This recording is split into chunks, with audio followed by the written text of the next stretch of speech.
Welcome to the Live Courageously podcast show. I'm your host, John Duffy, and this is the 55th Live Courageously podcast show since I started the show about 2 years ago. Live Courageously has been the conscious theme of my life for the last 3 years since the beginning of the pandemic in 2020, and it's been an unconscious theme for most of my life. Courage is resistance to fear, mastery of fear, not absence of fear. So let's meet today's courageous guest, Madeline Gonzalez. And Madeline serves as the dedicated operations chief for SERT Ministries, working nonstop to facilitate the rescue of men, women, and children out of trapped situations worldwide. She uses her background as a dispatcher to work closely with federal, local, and international strategic partners, her SERT operators, and families in crisis who reach out needing help in times of their distress. Madeline's advocacy for exploited children has been measured by hands-on efforts with her team across North America, Central and South America, East Africa, Asia, and most recently, she has deployed on 14 trips to the Ukraine during the war, receiving honors for her commitment to the spirit of freedom against the Russian aggression. Madeline says she loves to do whatever it takes to help people turn their nightmares into fairy tales. And let's welcome Madeline. Thank you, Madeline, for being here today. Good morning. Good morning to you. I'm I got to go back. You know, I always ask people where I met them because almost of all the 55 shows, about 53 of them have been people I know personally. So how did we meet, if you remember? And I'm going to share my side of it. Yeah, I know. It'll be interesting to hear your side. We met through a crazy guy named Jason Cisneros, who I love. He is actually, I say he's married to my best friend, Emily. And someone told me the other day, yeah, we met Jason just to meet Emily, and we were laughing about that. But Jason's a great guy. He's an operator on our team, and then Emily's kind of my right hand with keeping operations going after we became friends. And we went to go meet him in Santa Monica, and you were there. And then I remember we ate tacos and walked almost to the pier down that way, and just had some really good conversation. I think my dad and my sister were there too, and yeah, it was great. Well, that's exactly what happened. And Jason, I was hanging out with Jason, and yeah, he's a crazy guy, and he's a dear friend, and we come out of a similar motivational background. So when he invited me to have dinner with you, I was like, yeah, sure, of course. Yeah. But I didn't know who I was meeting exactly. And then, when I met you and heard the story of your family and your dad and you and your sister, I was just blown away because I've been around, some pretty courageous people, but what I heard from you and this was about 5 years ago? Probably. Yeah. And so, I just was, your dad obviously, was he was the guy, the military guy, former Marine, recon Marine. Tough guy. I got that. But you and your sister, I was just blown away by your commitment, your passion, your faith, and how you handle it. And so I was just asking questions. I mean, we could have talked for like 3 hours. I couldn't have had enough questions to ask you. But you just, the way you answered them and your commitment to rescuing these young girls who are trapped just blew me away. And it just, made me realize that there's some great people out here making a difference, changing the world. So that's how it started. And that's how I ended up getting to know you and then eventually going to some events and then finding a way to try and see what I could do. But what does Live Courageously mean to you? And I've asked that of everybody. And, I'm going, of all the things you've done, we could go on for hours of all the courageous things you've done. But what does that mean, that term mean to you? Courageous is one of my favorite words. And I love that that's the name of your podcast, Live Courageously, because I think that it's something that we're called to do as Christians, is to live courageously. And actually recently I found out just a couple years ago, and this is pretty funny. Actually, when I turned, I don't remember how old I was. I think I was 20, but when I got hired dispatching, someone at work asked me, they're like, Maddie, is your name Madeline or Madeline? And I was like, well, you know what? I don't know, because it's spelled, you can say it either way. You can say Madeline or you can say Madeline. And I went home and I asked my parents, I was like, what's my name? Like, I didn't know. I was like, is it Madeline or Madeline? And they're like, well, when you're in trouble, it was Madeline Nadine Gonzalez. And so Madeline is what I go by, and I like Madeline a lot better than Madeline, so I went by that. But then something that I've always loved doing is studying the meanings of names. And my middle name, Nadine, actually means courage of a bear. And Mm. that is something that I started studying, and I love the scripture out of Joshua that says, be strong and courageous. The Lord is with you wherever you go. And I actually got a tattoo probably about a year ago of a bear with, it's on my arm. I don't know if you can see it right there. Yeah, now we move over a little. Yeah, there we go. Yeah, it's a bear. And Uh-huh. it's there's better pictures on my Instagram and stuff, but it's a bear and half of her face is flowers. And I had Melissa draw that up for me. She's amazing. She's on our team, plays a huge part in the ministry. But basically, what I asked her was to draw a bear that represented their courage ever blooming and that it's always changing. And so, and getting stronger, and that courage is a beautiful thing. And so, I wanted that to represent my middle name. And courage means to me to just go places that you don't think you're capable of going, and seeing God show up and carry you through those situations. And he always does. And so be strong and courageous because God is with you wherever you go. And yeah, so I love courage. I love that it's always changing in my life. There's always something new happening. The beginning of on New Year's, I always like to pray for something new to happen in my life. And I usually see God answer those prayers over the course of the year. And New Year's of 2021, I prayed that God would take me just to new heights within the ministry that I do. And yeah, we mainly find missing kids and all that, but I wanted to do something new. And little did I know that's when the Ukraine war happened. Russia invaded Ukraine, and I found myself in a war zone 13 times over the course of a year and a half, and definitely took my courage to a whole new level. And so that's what it means in my life right now, to be courageous. And I think that courage can always change no matter what situation you're in. So yeah. Yeah, well, I want to go to all of that. There's just so much to dive in there. I'm going to throw up a quick couple of pictures. This Cool. is you with your dad with Yeah. the SERT logo. This is a great picture of a hat, and it just basically says, the only thing tougher than a recon Marine is a U.S. Marine Corps recon daughter. And I think that definitely sums up you. And when I met you the first time, it was, the two things that I caught was that toughness, that courage, that braveness. But then it was the love that you had for people, and your faith was the other side. So it was not somebody, because you didn't come across as just tough. You came across as somebody who was gentle. And Thank you. It was that gentle toughness that's impressed the hell out of me. I think Jason would disagree, Jason Cisneros, but well, I think we our good friend Jason, you can't be too gentle. You have to be extra tough with him, right? Funny. No, I love that. So that hoodie, actually, Cece and I made as jokes, because you know how girls love to steal their daddy's hoodies? And yes. That was one that we weren't allowed to ever steal, was his recon hoodie. And because he said, nope, you got to earn that. And so he never let us wear anything from his recon unit. That was his, but we could use any of his other stuff. And then at the time, there were a bunch of recon Marines that were on our team. And I think Price is on here watching, so he's probably laughing, but he's who you had on your show last week. But recon Marines, they all, they wear their black hoodies with their sunglasses and their hair, and they flip it and like all this stuff. So Cece and I are like, well, if we can't wear Dad's recon hoodie, we're going to make our own. So we made those ones. Only tougher thing than a recon Marine is a recon Marine's daughter. And it's funny, but we love them. That's cool. That's cool. And this is a picture of the family.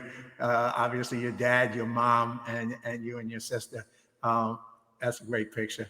Yeah. But so just diving back, starting at the beginning, your dad obviously started his journey of many journeys. And I'm going to have him on the show, and he'll share that journey. But yeah, he started his journey. One of them ended up taking you when you were young and your family to Africa. Is that correct? And I'm going to show that picture real quick. That's just a picture of you much younger. Yeah, I was 21 there. And what had happened was my dad, we always had a rumor that, and a joke kind of as a family, as when parents were empty nesters, they'd probably move across the world somewhere and do something in some jungle in far off land. Sure enough, the year my sister graduated high school, my dad ended up going to Liberia as an Ebola fighter and worked as director of security there for different nonprofits that were in the area fighting Ebola. He was there for like 3 months. And then he came home and was offered a position to be director of security for East Africa and the Middle East. And so my parents made the decision to move there, move to Uganda, so East Africa. And at the time, Cece had just graduated high school. She was like, well, I'll go. Like, she didn't know what she was going to do yet. And she felt like that's where God was leading her. I actually had my career, just finished training with law enforcement as a 911 police and fire dispatcher. And, was still commuting from home, but looking at like getting my own place and moving closer to the department I was working for and was making good money at the time. And third world missions had always been my heart. Like ever since I was little, I always wanted to go into all the world. That's just what I wanted to do. And God had steered me towards law enforcement right out of high school instead. And when they were talking about and broke the news to us that they were basically moving to Africa in like 10 days, I was like, no, like what? You're going to do that? And I was like, well, it's fine. Like I have my own life in a way. And God just definitely shook me upside down. And I was going to work that day and I was working a graveyard and my devotion was out of Matthew and it said, whoever loses his life for my sake will find it. And I was like, that's it. I'm going to resign. So I went to work without talking to anyone and put in my resignation. And my supervisor was like, what? Why are you going to leave us? Because I was one of 5 that actually made it through training. And training was a very long time. And so the department was finally happy to like have somebody that they could trust and keep on staff. And it's a really, really hard thing to get hired as a dispatcher and keep someone that's good enough to do the job. So it was a big loss for them, but they're like, we know that you're made for more than sitting behind computers and answering 911s, even though that's a very admirable thing to do. Like, Maddie, we know that your heart is missions. And so they sent me off with just the best way that they could and told me, the door's always open, but I'm still in touch with the girls I worked with there. And so I went home and woke up that day. It was like mid-afternoon. I told my parents, I was like, hey, you guys want to grab coffee before I go to work? And so we went. And it's like, so I put in my resignation. I'm going to go with you. And they're like, what? Like, they were so surprised. And they're like, your career. And I was like, yeah, but God's really leading me in that direction. Like, I want to go. I didn't even really ask them if I could go. I just went and didn't know what I was going to necessarily do when I got there. But I was allowed 3 suitcases and I took 2 guitars and 1 suitcase of clothes and gave all the rest of my stuff away. I think I still have like 1 bin of stuff that I kept up in my dad's shop. And I was just thinking I should probably dig through that now that it's been like 7 years and see what I actually kept would be funny. But yeah, ended up working with imprisoned kids as a resettlement coordinator and was driving around the bush of Uganda. Those are my kids. I love them. The little girl in the hot pink dress hugging my arm right there. Her name's Magdalena, and she just stole my heart. And then Mercy in the middle. And I just fell in love with those kids and worked with them, did discipleship for them, and was in the prison, getting kids out of prison back home to their families or into safe places. I'm sitting here. I know you. I've known you all this time. Yeah. I've heard the stories. I've interviewed you. But every time I hear it, it just kind of, I don't know, it blows me away because, we live in a time in a world where, everybody is so focused on self and just, just to be able to do what you did, to be selfless, to step up into service of others, and then go like even there, just in that point alone, go there, not knowing what you're getting yourself into, the danger, the risk. Yeah. For others, not for yourself, not for glorification of you, not to, promote yourself, but to make a difference. And I hear it, and it just kind of, I don't know, it hits me hard. And I just think that everybody needs to take a moment and just think about that. Not everybody can be you. Not everybody can do what you do. Yeah. but we can all do more. And I think that's what I get from hearing you. It's like, wow, why not do something of service? And so anyway, I'm just being taken aback as I hear it. Uganda was a very, very special chapter in my life. And I'm so grateful for that because it taught me, I learned more going to Uganda and being with the people there, serving God, than I think I was able to give them. Just spiritually, it helped me learn that things of legalism here in American Christianity that people argue over and debate over don't matter. Something that, I learned there was that kids are starving for affection. Yes, they're starving for food and medical care, and they're dying because of disease.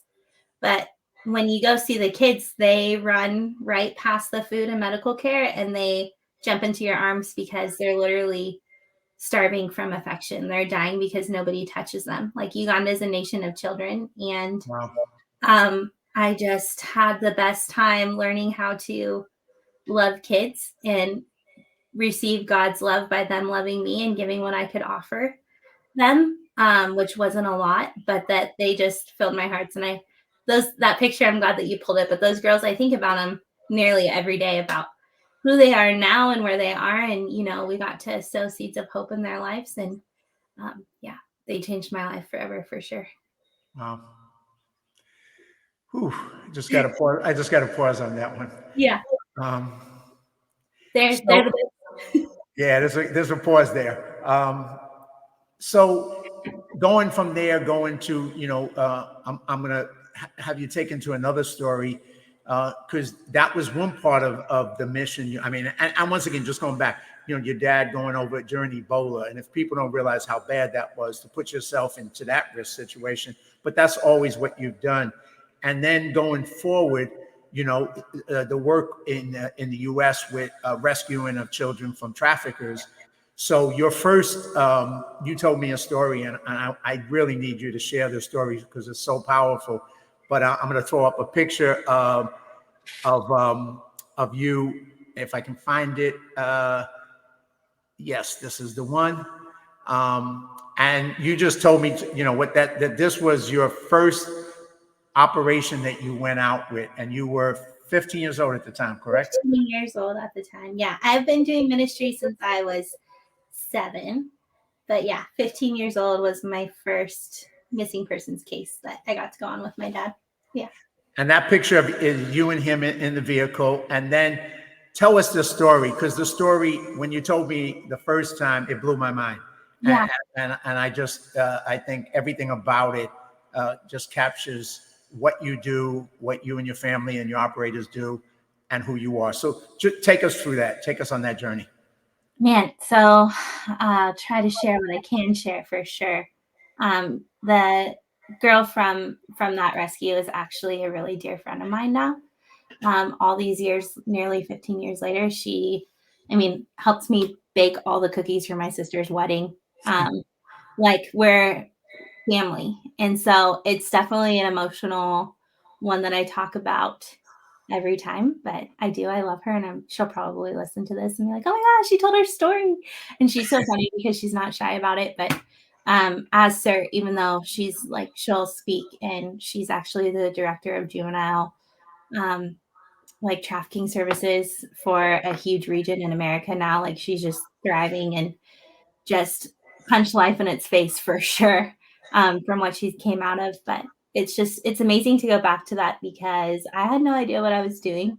People always ask how I got into the field, and it is really because of my parents, and especially my dad guiding me through how to build a career and resume, be an ops chief of 30 elite operators, going into the deepest, darkest parts of the world and helping people out of the worst situations in the world. But anyway, this is kind of where it all started for me, and what made me fall in love with finding missing people was this case. And what had happened was, at the time, my family grew up doing street ministry, like just going to crazy places and loving people to Jesus, basically, and in impoverished neighborhoods in the inner city.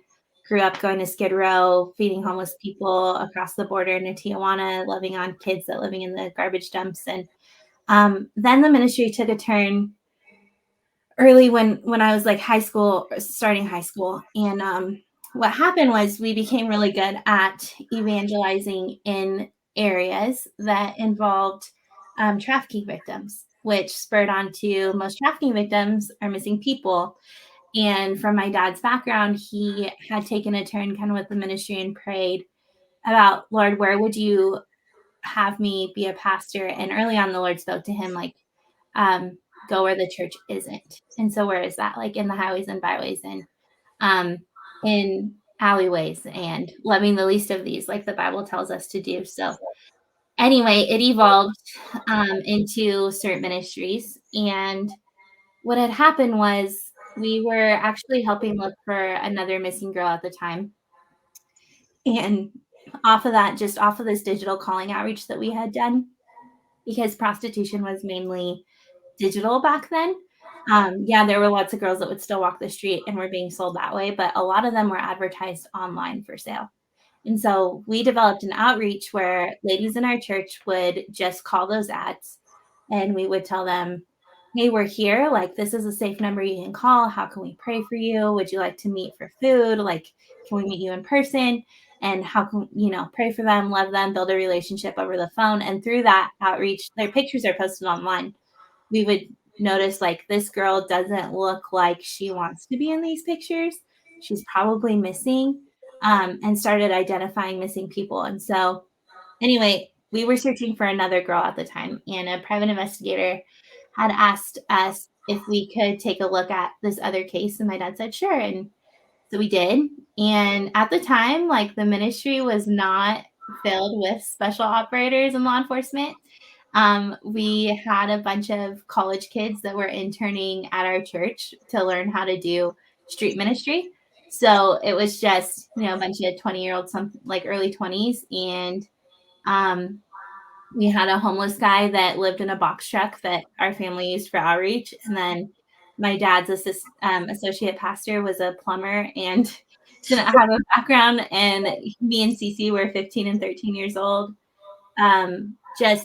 We lived in an 1,100 square foot house and had 14 people living with us. We like converted that casita and different, just had a house full of people. It was a crazy chapter in our lives. But anyway, kind of now we have, the ranch and a training facility. And it's funny because one of my friends that I reconnected with who I've known since kindergarten, he's like, you guys have always needed this ranch.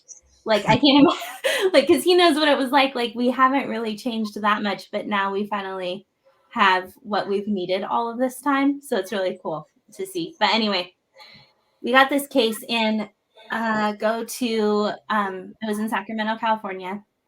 We go there and there weren't very many clues for the case about what was happening. And this girl had been missing for 4.5 months. And her parents were desperate to find her, and law enforcement.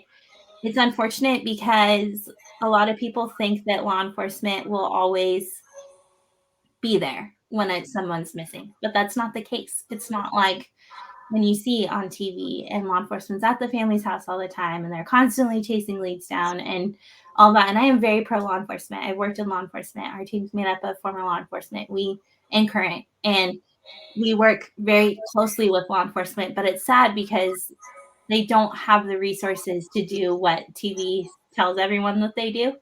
And so this family was at a loss, like no one's looking for their missing daughter. And so we went and met them at a diner. And when we were waiting to meet with the private investigator, we were in the hood, and little 15-year-old Maddie loved to evangelize. I was a lot more outgoing than I am now. And I was like, Dad, can I go preach? And he's like, no, Maddie's in the car. And I was like, Dad, can I go preach? And he's like, finally got tired of me asking, I think. And so he's like, yeah, go preach. And so I did. There was this lady that was standing there, and she was in her 50s. And I prayed with her and asked her story. And she gave her life back to the Lord, and my sister-in-law had given her her Bible. It was just like this Holy Ghost moment on the street corner. There's no other way to say it. And then we left, and we went to the diner to meet the family of the missing girl. And the dad was actually he wasn't like the happiest that we were Christians, I guess is the best way to say it. And we had heard some phone calls that the mom had called a phone number that was left behind in the missing girl's car. And we just heard terrible things on the other end of the phone, just absolutely terrible screaming and men controlling women in abusive ways and all of that. And so anyway, my dad looked at the dad of the missing girl and he said, I'm going to go find your daughter. And I was like, oh my gosh, like we have no leads. Like, we don't know. We really don't know anything about where this girl is. And the Holy Spirit just prompted him to say that. And I remember walking out of the restaurant, and my dad had like been ministering to the family. And so now if you ever meet my dad, he doesn't water anything down. He loves sharing his faith. And that's something that I really love about him, is that he's the same person everywhere he goes of sharing his faith. And he was just preaching to this family about who Jesus was in his life, and that, you know, God performs miracles. And so my mom had stayed with the family, and my dad and I go walking out, and we did have one lead, which is how we picked the neighborhood that we were in. And it was based off of the food bank receipt that was left behind in a car.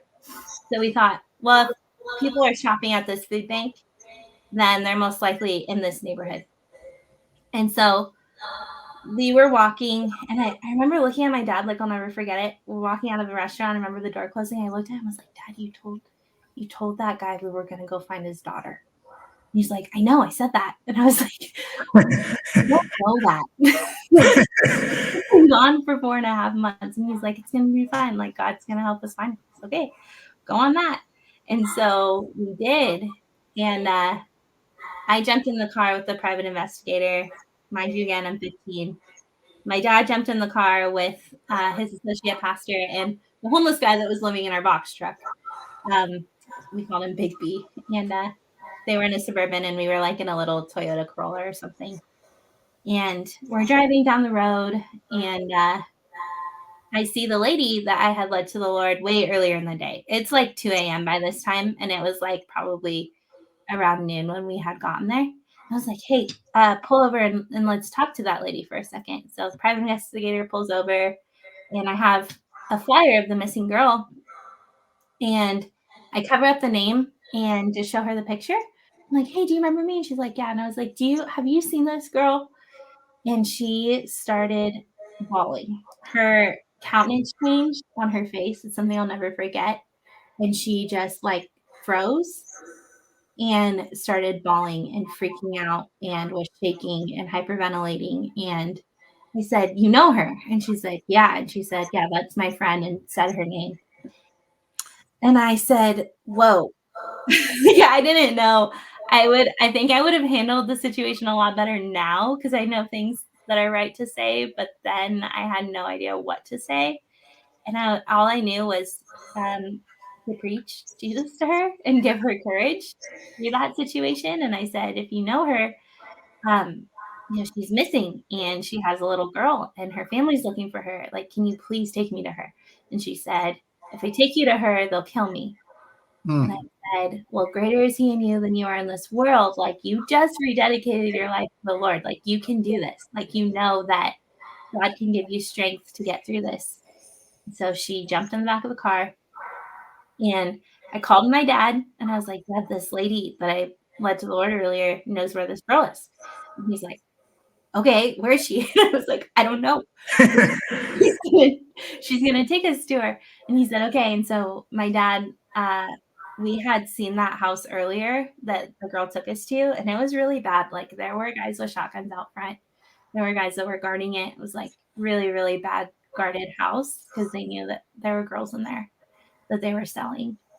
And anyway, we pull up to the house. My dad said he told his car, like, hey, do you want to fight or carry? And he told his pastor at the time. He's like, hey, just put that new Suburban like right through the front door and I'll run in and I'll grab her. And then, the other guy can fight. And like, that was the plan that they had come up with.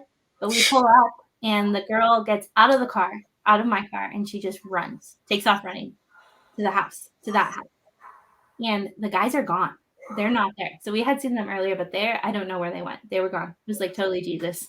So I call my dad. I'm like, wait, don't do anything. Let's just see what she's going to do. And so she runs in, and she in there for probably like 5 or 10 minutes and comes out, and she has the missing girl.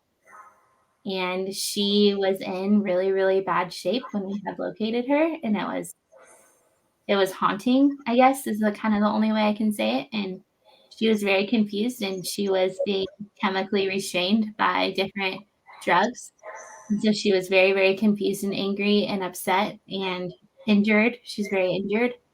And I just told her, hey, I'm Maddie, and your parents are looking for you, and I'm here to take you to them. Like, can you please get in the car? And she was like, and it's funny now because I tease her, and she was like, you're an effing cop. And I was like, no, I'm not. I promise. I'm 15. Like, not an effing cop. And so she believed me, and she got in. She had courage to get in. And we went back to the diner, and she walked in and tapped her dad on the shoulder and said, hi, Daddy.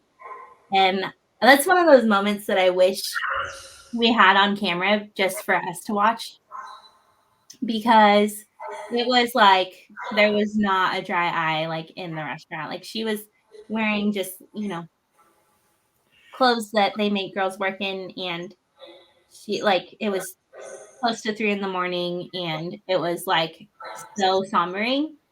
And there's no other feeling than like a family reunification when it seems like all hope had been lost and then a missing person's found. It's just the most incredible thing. And her dad was bawling, and we were all crying. And like, we didn't even have time to tell the family that we had found her. We just showed up at the restaurant. And so then she lived happily ever after. Is the rest of the story. It's just, you told me, obviously, I interviewed you once before. We were at the ranch, and you shared that story, and I just hear it again. And I just, for people watching, listening now in the future, it's just, this is just one person's life, Yeah. one girl's life, who you changed forever, who you went from bondage, and you meaning you and Christ, obviously through you, but she went from bondage and slavery, and who knows, possibly death, into who she is today, changing other people's lives and being a ripple effect in the lives of others and making a difference. Yeah. And the odds of you pulling that off were impossible times 100. There was, if you were gambling on it, you would have no odds in your favor. Oh yeah, there's no reason any of that should happen. None, zero. And it's the only reason. Yes, and you were 15 years old. I had no idea what I was doing. And you talk, and it's your first time, and you talk the woman, and then you talk her, and you're 15 years old, and it starts you on the journey to where you are today. Yeah. And it's mind-boggling. But for the audience and people, it's just, that's what you can do. If you support it, you help save one person's life. Simple as that. Yeah, that is good for sure. I mean, that's somebody just put a little quote up here. Oh, I love Ashley. Yeah, so she just shared. She said she can't wait to share this. Exactly. So, to go to go further now. I mean, it started there, and you've gone, and now you have. So tell us what SERT is, what the initials stand for, and you recently had a training operation where you brought in new operators. Yeah. So tell us what that is, and you're the operations chief, and tell us what that is. So take us through that journey. Yeah. So SERT kicked off. My parents and family have been doing ministry for 21 years now. And for about 15 of those have been focused on the human trafficking and finding missing kids and helping people out of trap situations, responding to humanitarian crises across the world. And what it stands for is Search, Evangelize, Rescue, and Train. So SERT is very specific to having a team, a very special team that I love and get to be a part in leading, that takes guys that have former special operators, federal law enforcement backgrounds, medical professionals, um, basic law enforcement, just everybody across the spectrum that is looking for a way to get in the fight and do better. And so a lot of us that have been in first responder type jobs, or guys that are in the military, veterans, they're looking for a purpose. And that's where my dad's testimony helps them know that they're made for something more than just being a normal person. And so they get to use their skill sets to glorify God, and have a team that uses their skill sets and is crazy enough to believe. It's really cool because I know that we always get in situations where, like, we have amazing assets and we have guys with resumes that are some of the best in America. But what it always comes down to is us believing and praying, and our faith, and having the audacity to believe. And so that's who we are. And we're a really fun, loving group of people that I call the guys on our team violent sweethearts, because they are. That's who they are. And I wouldn't trade them for anything in the world. So they're the best. And I get to lead them and organize all of the craziness. I do every case from beginning to end. When it comes in, we're up to 101 cases this year so far. And just missing kids cases, and then trips to Ukraine. And we worked on 8 different countries this last year, different cases across the world. And so, yeah, that's us. Yeah, that's you. And that, just recently you have an annual, what they call your in-doc and training, where you bring in new potential operators and train them. And that's a picture of that. This is a quote from that you posted, and that's them going up the mountain there, going through the training. And it's tough. Tell me, it's some very tough training. So And that's the picture of you leading the team in Yeah. talking through what was going to go on in the rescue. Yeah, I love that you grabbed those pictures. It's hard to describe what we do. But yeah, we have an in-doc once a year. So we just hosted that back in August. And we had a ton of applications. We get emails all the time of, hey, I want to be an operator. Something that's really important to us is that you have to be fast to be on our team. And what FAST stands for is faithful, available, spirit-filled, and trainable. None of us are paid. None of us take a salary from the ministry. We're all 100% volunteers, including me and my parents. We all work different jobs to pay our bills. We host operations and training here at our beautiful ranch in Southern California. But yeah, none of us ever take a paycheck. We're all volunteers. And sometimes that's the hardest for guys that want to apply. They're like, well, I deserve, all this money to come volunteer. And their resumes say that they do, but that's not what we're looking for. We're looking for people that want to use their skill set to serve God in a radical way. And that's what our team's made up of. So thankfully this year we picked 6 guys that went through our interview process and application process, and they're highly vetted. And we put them through an in-doc that my dad and the team created that's based off of the Recon in-doc.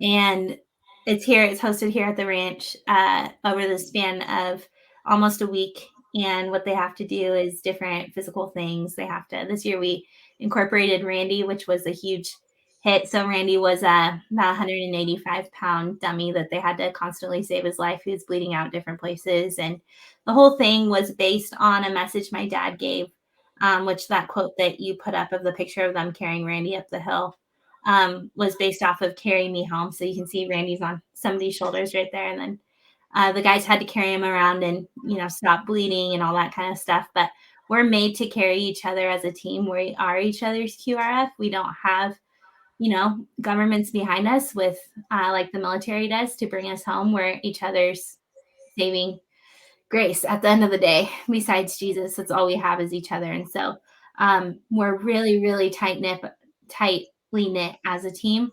The guys on my team are like brothers to me. I love them. And they're probably laughing like, I'm going to record that. Maddie said she loves me. They're the best. And I wouldn't want to go into the world with anyone else. So, yeah. And this quote, "Sit with warriors, the conversation is different." And I think here's them on the porch, all these warriors from the recent training. I love that picture because the NDOC was actually one of the hardest weekends for me emotionally.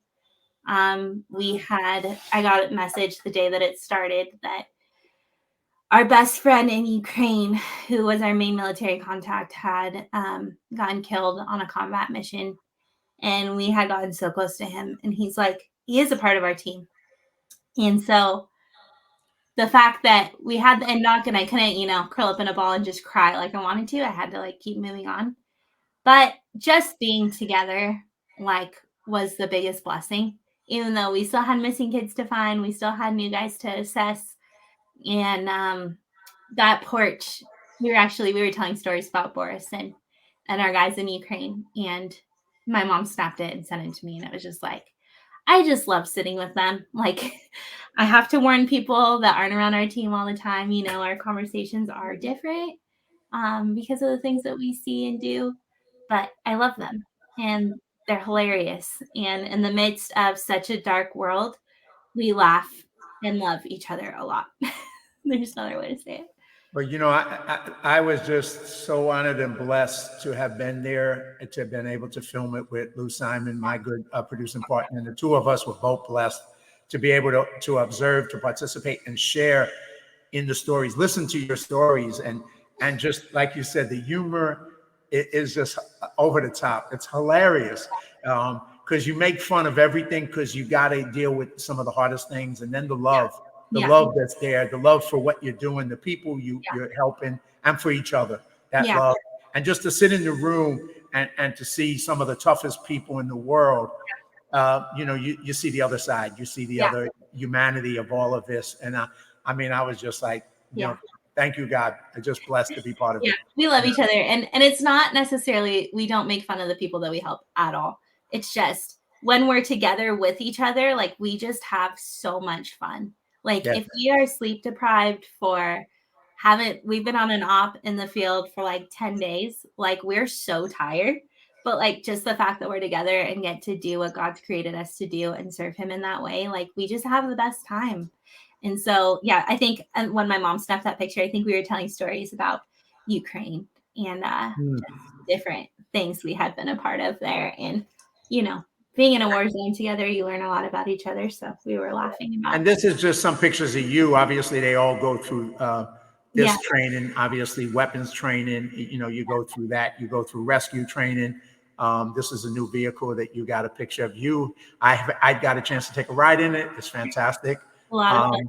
Yeah, definitely. And then, of course, there's this other side, which you're the best canine in the world. My Duke boy. Yep. Yes. And that's a picture of, that's Trigger. Yep, that's Trigger, and then the other one's Duke. And these are dogs that you train for rescues. Each one of them has unique skills, right? Yeah. So Duke is he's one of only ones in the world that is trained on to find bombs. So he finds a specific type of bomb that's specific to a region that we work in. And he's also protection trained. So he is a huge blessing to our team. It's a very, very expensive investment that we did a fundraiser for. And he's a lifesaver. We love our Duke boy, but he deploys internationally across the world with us. He's also a huge team dog. You can see the guys love him. I'm his favorite person. You can see him just looking into, that's my friend Michael, just looking in his eyes. It's the best. And then him and my dad have more of a partner type of relationship. They love each other, but it's really funny because Duke bosses him around. He's like, Rudy, Duke found you a bomb. It's really funny. They boss each other. We got to watch some of that training. And also, he's such a loving dog. He is just so fun to be around. And yet, he's in a situation that he's required on to do what he needs to do, Yeah. you don't want to be on the other side of him. No, you don't. He actually, when my dad went to the handler course to learn how to work him, he had broken a guy's arm that was in a full suit. Wow. And so he's very, very strong, very capable piece of equipment, and it's a very amazing asset to our team. And then we have our trigger boy, who was in that other picture you showed, who's completely opposite of Duke. They're both German Shepherds, but Trigger actually got recognized as a victim compassion canine. He's actually my dog. And Duke's a team dog, but Trigger, he is trained in night terrors and PTSD episodes. And he's also trained in emotional support. So he has actually sat on the stand with victims as they testify against their trafficker, and he makes them feel safe. And he taught kids that it's okay and to be safe and go out in public again, and learn how to, when they were scared of their abusive father trying to find them, he made them feel safe and go out in public again, and is able to like wake people up if they're having that really bad night terror type episode. So he helps kids during that whole process of learning how to live normal life again. He gives hugs. He's the best boy. Wow. Yeah. And there's just so much. I'm always, how do I jam it all into, because you do so much, Yeah. so when you get a call, like, for example, this is something you posted, my sister is missing, and that starts you on a mission. And depending on how the call comes or the way you access it, it comes in so many different ways. But like you said, once you go out, sometimes it's 24 hours out. We went out with you for 3 days, all night long in the area, and we just got to see a little bit, and it wasn't even the full extent of some of the rescues that you deal with. Yeah. And like you said, it's but you're doing so much, because you're doing rescues. You, like you mentioned, your tattoo. You have a woman who works with you that goes out and also does tattoos for what you call the princesses that you rescue from the traffickers, and is able to do tattoos for them to cover the branding that the traffickers do on them. I mean, you just do so much. And then you have the dog on the other side to deal with them emotionally. And it's from the beginning to the end. You're there the whole time, from rescuing to loving them, to changing their lives, to always being in their lives, giving them Bibles, praying with them, just everything. It's just an amazing thing. That's just, you can't wrap your mind around it unless you actually could see it. Yeah. But tell us a little bit more for people. And this is all on SERT, and then I'm going to shift to another piece of what you do, if that's not enough. Yeah. So SERT, like I said, it's a very specific group of people. We're really picky with who we add to our team because we rely on each other. So we have an in-doc once a year. People can apply to be a part of our team, and then go through, actually, even once they make it through the in-doc. So we had 5 out of 6 guys make it that tried out this year, which was a blessing, because in the year past we had 2 out of 7 make it. So we don't take it lightly with who we add to our team. It's a very long process to, even the guys that ran the in-doc this year, they're still go through a year of a vetting process and have to go on ride-alongs with our team to make it through. So we're very picky, like I said, and we use that team to deploy across the world. Like you saw that message come in on my watch I had posted. We get cases in every week of people that are either looking for their missing loved one, looking for missing child, contacted by law enforcement to help move cases forward they don't necessarily have the resources for. So those cases come in. We have a hotline for missing families, or families of missing people, that they can call, or victims that don't want to call law enforcement, don't feel comfortable doing that. They can call us, and we'll see what we can do to get them out of the life. That number is answered 24 hours a day by either me or Emily on our team. And so that's our crisis number. And we also, get contacted online of, hey, my daughter's missing, my sister's missing. We take those cases in as they come. And when we have a viable lead to deploy, we deploy on them. So we start every investigation usually, or search, with doing some information gathering online using cyber resources and tools that we have. We have guys that are really, really good at that and finding people online, and then our team will deploy to go find that person on the ground. So wherever that needs to be, when and if we have the resources, we believe for them. We don't have a huge saving account with op funds in it. We put up a need and people give out of the generosity of their hearts to help us deploy and find those people. We never charge people anything financially that we help. So all of our help is completely free of charge to families. It's funded by generous donors and people that believe and support our mission. And so, yeah, it's a blessing. We have also gone to Ukraine 14 times and trained Ukrainian military on how to effectively keep each other alive, and they help us with rescues there when we do them. We have great relationships with the Ukrainian government. We actually have an MOU with them to effectively help children who have been specifically hurt by the Russian aggression and federation there. So, partner with the pastors that are on the front line that are continuing to love and care for their communities that haven't left even in the midst of war. So, SERT's mission is to help anybody out of a trap situation that they find themselves in. Lots of times people say, oh, yeah, you guys are that human trafficking ministry, but we do so much more than just human trafficking. We do a lot of human trafficking cases, but we work a lot of different humanitarian crises around the world and go wherever we're needed. If we can fit it into our mission, we will.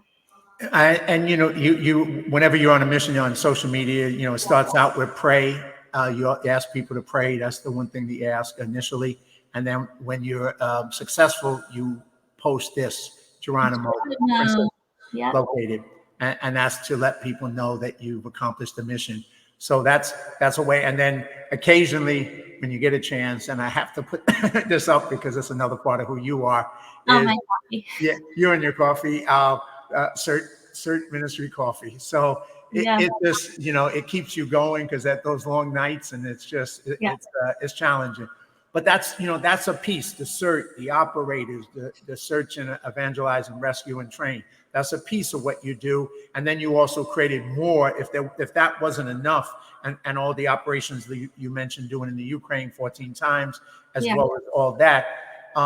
You also, created another offshoot, the Slave Free Project. Yeah. And tell us a little bit about that and how, because obviously only certain people can be operators, only certain people can move down the path to help you as operators. But then you created a different way for people to help on a bigger basis, and that's the Slave Free Project. Yeah, so the Slave Free Project launched, I think 3 or 4 years ago. I don't know, my timeline's off, but recently. And our goal with the Slave Free Project is actually SERT will become just a team.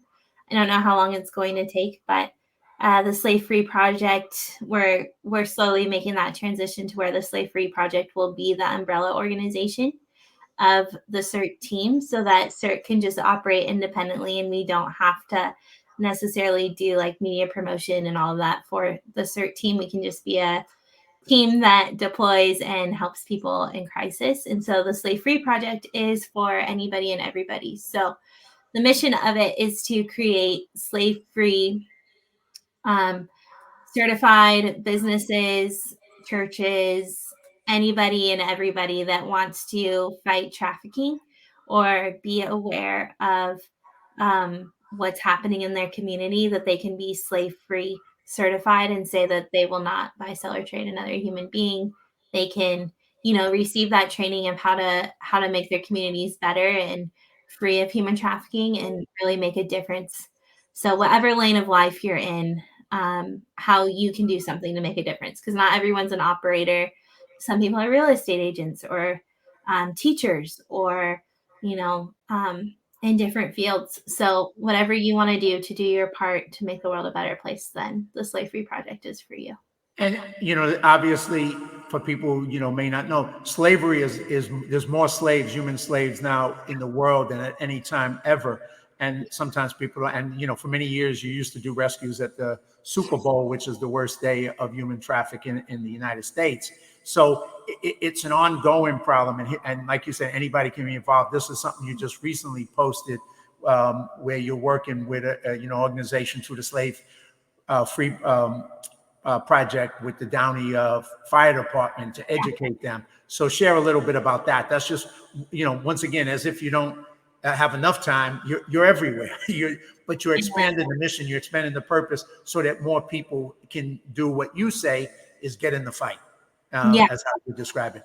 Yeah, we are definitely all over the place all the time. My friend called me the other day and they're like, you were just here yesterday. Like, why are you all the way in LA today? Like, LA's about 3 hours from the ranch, but we're all over the place all the time. And we're blessed by Downey Fire Department welcoming our family nurse practitioner, clinical medical provider that's on our team to train them to start where they stand within the work that they do as paramedics and EMTs, battalion chiefs, strike teams, on how to better interact with trafficking victims, because they're seeing it all the time, every day. I'm sure that they run across trafficking victims.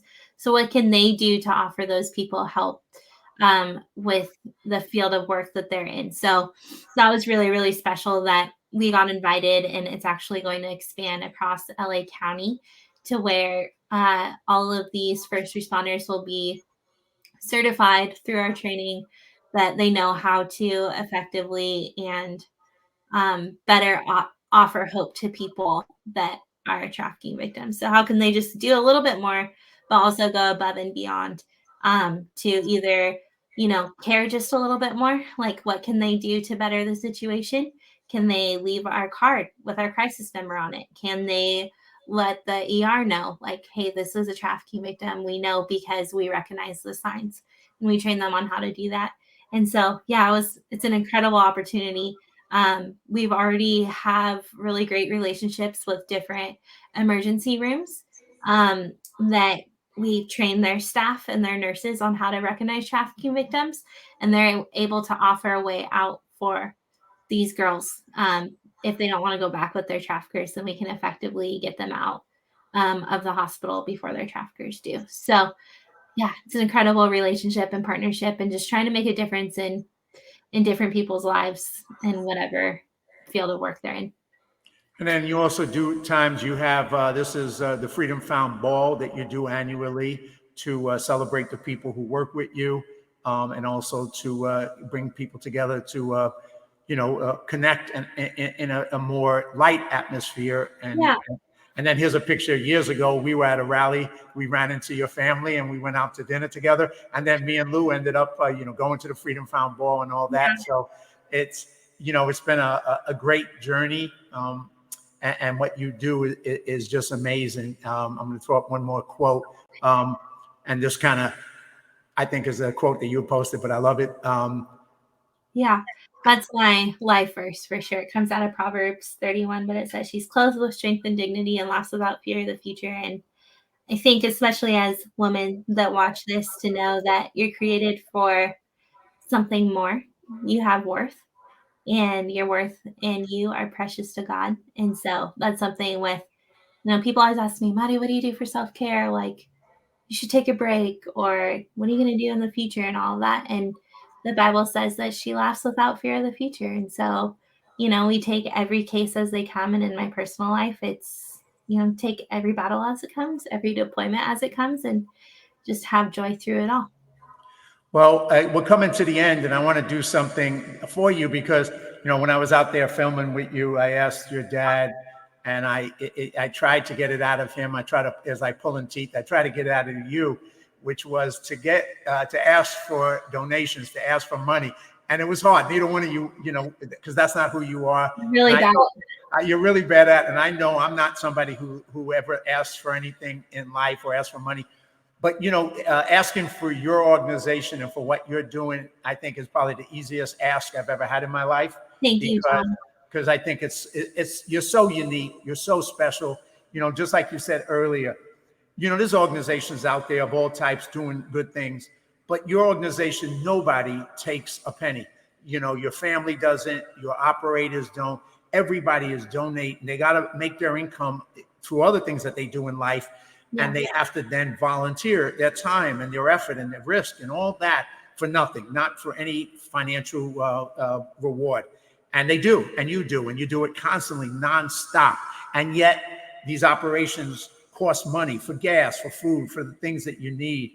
And, I think the average operation is 3,500 to 4,000. It can be a lot more depending on where you go, obviously, if it's internationally, but that's just to give people a little bit of a thing.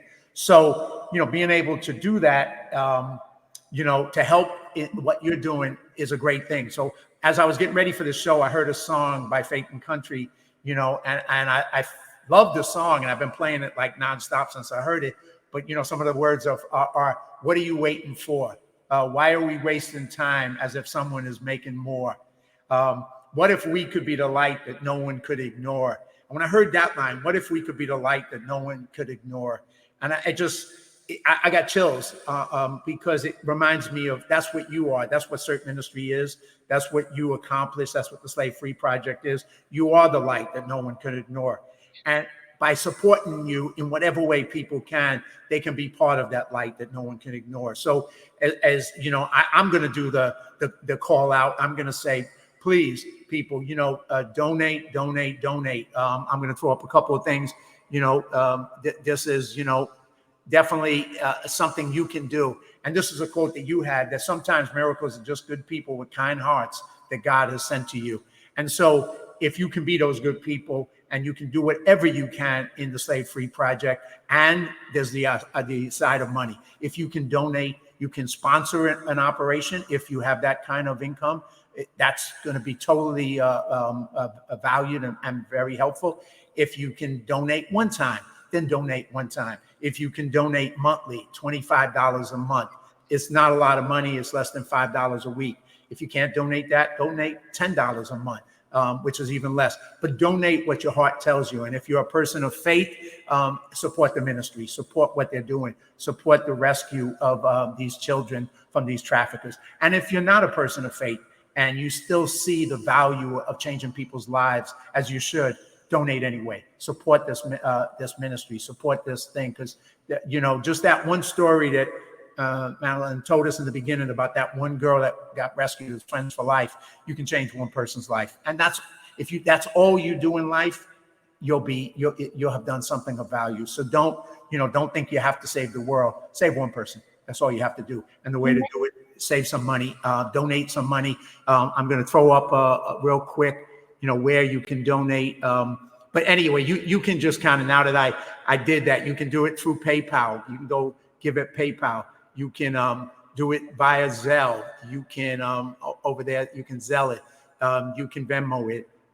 And you can go to sertministries.com to see how to do all that. You can go to the slavefreeproject.com to do all that. So all that is ways for you to donate. So please, you've heard the story. You heard this amazing ministry, amazing mission, amazing thing in the world. We all can do a little bit. We can all do something. So please, to everybody watching it, do what you can do. And that's me coming from, like I said, I've never asked all this much before, but, I feel very comfortable because these are the best people I've met in my life. And I've seen it in up close and personal, who they are, what they do, what their heart, their faith, their beliefs. And, I'll testify for you anytime. Thank you. So anything you would like to wrap up with, Maddie, but we'll push this out there, share it with everybody. And I'm going to be interviewing your dad if he ever gets a minute from me, but in his crazy schedule. Yeah. But anything you would like to sum up that I haven't touched on or you would like to say? I think I just love talking to you, John.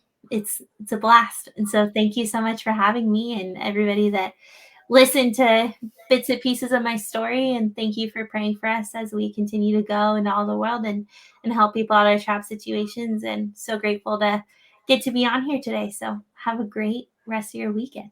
Well, thank you. And I'm honored and blessed to have you, and God bless you and your family and all your operators and everybody that you're touching in your lives. Thank you so much.